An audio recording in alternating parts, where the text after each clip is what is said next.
In this video, I will solve your doubts about how to play Mobile Legends with a controller and whether or not it is possible to do this.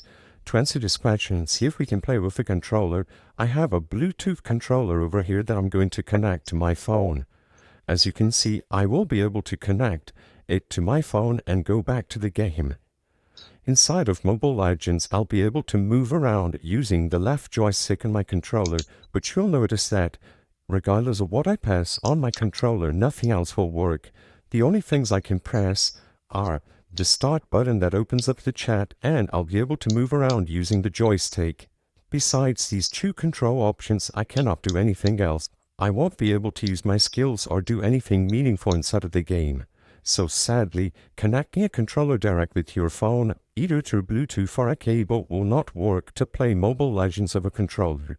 Even though some apps like Octopus might help you by letting you map specific controller keys to actions on your phone, Octopus was banned from Mobile Legends and it will not work. So sadly, as of today, it is impossible to play Mobile Legends with a controller.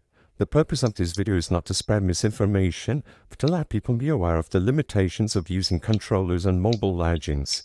If this video cleared up any questions that you had, please be sure to leave a like and subscribe for more quick and easy tips. Thank you for watching.